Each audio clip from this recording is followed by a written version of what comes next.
Bell కొడితే ఇదే తలుపు తీశారండి. అప్పుడు 8:45 అయింది.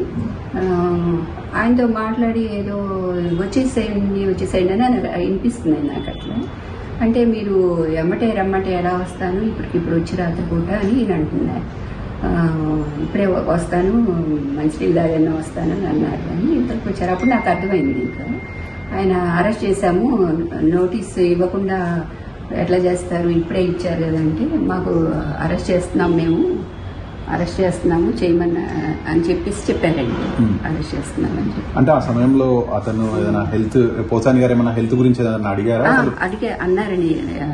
హెల్త్ బాగాలేదు నాకు, రేపు పొద్దున అసలు వెళ్దాం అనుకుంటున్నామండి. ఇక్కడ నొప్పి వస్తుంది బాగా, నొప్పి వస్తుంటే రేపు ఎంఆర్ఐ చేయించుకుందాం అనుకున్నామండి. నోటీస్ ఏమన్నా ఇచ్చారా? ఏదైనా కేసు అని చెప్పారా? పలానా కేసు అని చెప్పారా? ఏం చెప్పలేదు అసలు. నాకైతే నేను అక్కడ ఉన్నాను కదా, నేను ఇక్కడికి వచ్చేసరికల్లా వెళ్దాం రండి అని అంటున్నారు. వెంటనే. అంటే ఏ టైంకి వచ్చారు, ఏ టైం తీసుకెళ్లారు? 8:45 లేకపోతే 9 కొంచెం అవుతుందండి. 10 to 9 అట్లా 9-10 కల్లా తీసుకెళ్తున్నామని చెప్పారా? ఎక్కడికంటే అడిగాను నేను.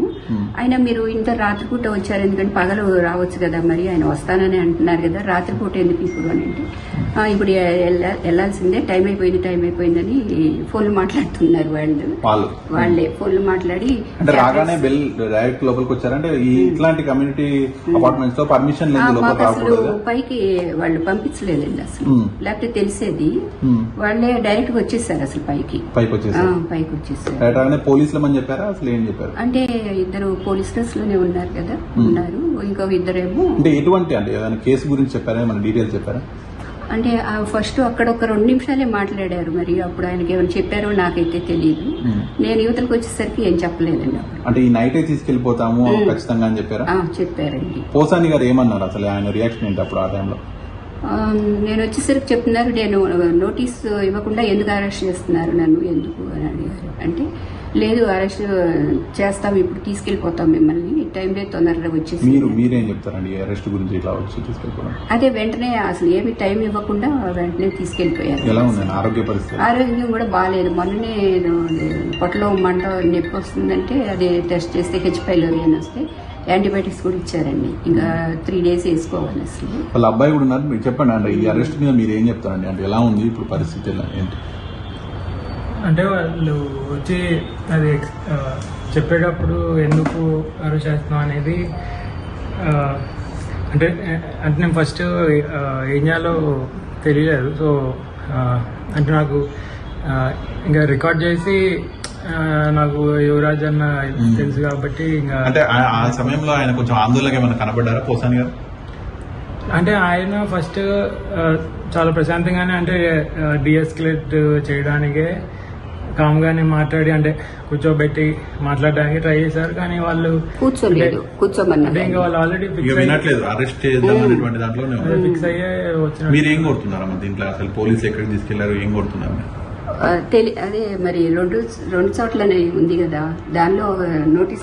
పోలీసులు ఏం డిమాండ్ చేస్తారు, ఏం కోరుతున్నారు? అంటే మరి ఎక్కడ తీసుకెళ్లారు, జాగ్రత్తగా తీసుకెళ్తారా లేదా అని డౌట్స్, అనుమానం. అదే కదా, భయం ఉంటది కదా. అందులో హెల్త్ బాగాలేదు అసలు, అందుకని చెప్పి రాత్రిపూట మరి ఎక్కడ ఉంచుతారో ఎట్లా ఏంటి అనేది. ఒక విష సంస్కృతి క్రియేట్ చేయడానికి, అదేవిధంగా ప్రజల్లో ఒక విషపు బీజాలు నాటడానికి ఇంతకుముందు సీఎంగా ఉండి 2019 నుంచి 24 వరకు సీఎంగా ఉండి ప్రజల చేత చేత్కరించబడి 11 సీట్లకే పరిమితమైన ఒక పులివెందుల ఎమ్మెల్యే జగన్మోహన్ రెడ్డి నిన్న మొన్న చూస్తూ ఉంటే ప్రభుత్వం మీద బురద చల్లడానికి, ప్రజల్లోని ఒక భయాన్ని క్రియేట్ చేయడానికి నంగనాచి కబుర్లు మాట్లాడడం చూస్తూ ఉంటే విడ్డూరం అనిపిస్తుంది. ఎందుకంటే సుమారుగా 2019 నుంచి 24 వరకు కూడా అతను సీఎం అయిన తర్వాత నుంచి కూడా అంబేద్కర్ రాజ్యాంగాన్ని పక్కన పెట్టి రాజారెడ్డి రాజ్యాంగాన్ని ఇంప్లిమెంట్ చేయడానికి పోలీసులను సైతం తన చెప్పు చేతుల్లో ఉంచుకొని ప్రజలందరినీ భయభ్రాంతులను చేసి, ప్రజల మీద హత్యలు చేసి, ప్రజల్లోని ఒక భయానకమైన వాతావరణాన్ని క్రియేట్ చేసి, ఇతగాడు కనుక ముఖ్యమంత్రిగా ఉంటే మేము ఎవరూ కూడా బతకలేము అన్న ప్రజల్లోని ఒక అభిప్రాయం ఏర్పడిందంటే అతను రాజారెడ్డి రాజ్యాంగాన్ని ఎంత క్లియర్గా ఇంప్లిమెంట్ చేస్తాడో మనందరికీ అర్థమవుతుంది. దాని యొక్క పర్యవసానమే చంద్రబాబు నాయుడు గారు లాంటి వాళ్ళు, పవన్ కళ్యాణ్ గారు లాంటి వాళ్ళు, మోడీ గారు లాంటి వాళ్ళు ఈ రాష్ట్రానికి అవసరము, ఈ రాష్ట్ర అభివృద్ధికి అవసరం అనే ఒకే ఒక ఉద్దేశంతో 164 సీట్లు ఎన్డీఏకి ఇచ్చి ప్రజలు ఈరోజు గెలిపించి సీఎం స్థాయిలో మన చంద్రబాబు నాయుడు గారిని, డిప్యూటీ సీఎం స్థాయిలో పవన్ కళ్యాణ్ గారిని కూర్చోబెడితే అది చూసి ఓర్వలేక ఏ రకంగానైనా గవర్నమెంట్ మీద బురద చల్లుదాము, గవర్నమెంట్ని ఇరకాటంలో పెడదాము అని చెప్పి శవ రాజకీయాలు అన్నవి స్టార్ట్ చేసిన పరిస్థితి చూస్తూ ఉంటే, జగన్మోహన్ రెడ్డి, పులివెందుల ఎమ్మెల్యే జగన్మోహన్ రెడ్డి నీకు సిగ్గనిపించట్లేదేమో కానీ ప్రజలందరూ కూడా చూసి సిగ్గుపడుతున్నారు. ఎందుకంటే అసలు ఎందుకు ఓడిపోయాము అన్న దాని గురించి వాళ్ళు చర్చించుకోవడం పక్కన పెట్టండి, ఎందుకు ఓడిపోయారన్న సంగతి వాళ్ళందరికీ కూడా తెలుసు. కానీ ఈరోజు ఎక్కడో ఒక మాచర్లలోని వర్గ విభేదాల వల్ల జరిగిన ఒక హత్యను తీసుకొచ్చి దాన్ని వేదికగా మార్చుకొని ఏదో రకంగా తిరిగి తీసుకొచ్చి నంగనాచి కబుర్లు మాట్లాడాలి, ప్రజల్లోని మళ్ళీ ఒక భయాన్ని క్రియేట్ చేయాలి అని చెప్పి బురద జల్లే కార్యక్రమానికి శ్రీకారం చుట్టడానికి అని చెప్పి ఒక డైవర్షన్ పాలిటిక్స్ చేయడానికి ఈరోజు మళ్ళా జగన్మోహన్ రెడ్డి ముందుకొచ్చి మొన్న ప్రెస్ మీట్లో మాట్లాడాడు.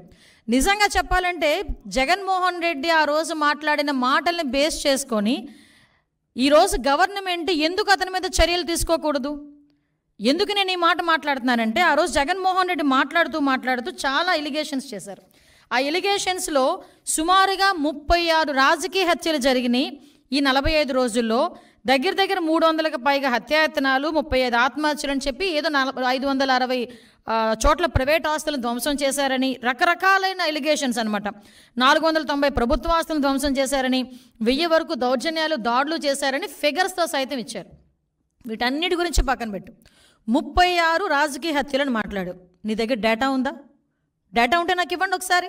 యాజ్ హోమ్ మినిస్టర్గా అడుగుతున్నాను నేను. నీ దగ్గర నిజంగానే 36 రాజకీయ హత్యలు జరిగినాయి అని చెప్పి నీ దగ్గర కనుక డేటా ఉంటే ఇవ్వు.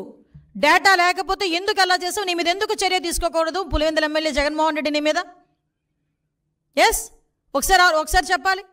36 రాజకీయ హత్యలు కాదు, అసలు యాక్చువల్గా రాజకీయ హత్యలు అని చెప్పి ఇతను మాట్లాడుతుంటే రాజకీయ హత్యలు జరిగినవి 4. మీకు ఇంకో విషయం చెప్పనా, నేను ఇది ప్రజలకు చెప్తున్నా, జగన్మోహన్ రెడ్డికి చెప్పాల్సిన అవసరం లేదు. ఎందుకంటే జగన్మోహన్ రెడ్డికి విషయం తెలుసు. కానీ ఏదో రకంగా గవర్నమెంట్ మీద బురద జల్లాలి కాబట్టి, చంద్రబాబు నాయుడు గారి మీద బురద జల్లాలి కాబట్టి ఏదో రకంగా అడ్డదారి తొక్కైనా మళ్ళీ ఏదో రకంగా సీఎం కుర్చీలో కూర్చుండిపోవాలని కలలకు అంటున్నాడు కాబట్టి ఈరోజు మా మీద బురద చల్లటానికి 36 రాజకీయ హత్యలు, 300 మంది దాడులు, అవి ఇవని చెప్పి ఫిగర్స్ సైతం చెప్తున్నాడు. ఈరోజు 45 రోజుల్లోని ఇవి నువ్వు చెప్పినవన్నీ ఏమీ జరగలేదు, నువ్వు చెప్పినవి జరగలేదు అని చెప్పి నేను చెప్తా. జరిగినవి ప్రూవ్ ఏమైనా ఉందా? యాజ్ ఎ హోమ్ మినిస్టర్ నేను మాట్లాడుతున్నా. నువ్వు చెప్పినవన్నీ కూడా అబద్ధపు లెక్కలు. దీని మీద నువ్వు ఎక్స్ప్లెనేషన్ ఇవ్వాలి. దీని మీద నేను కేసు పెట్టాలనుకుంటున్నాను. ఎందుకు కేసు పెట్టకూడదు? ఎందుకు చర్యలు తీసుకోకూడదు జగన్మోహన్ రెడ్డి మీద ఈరోజు?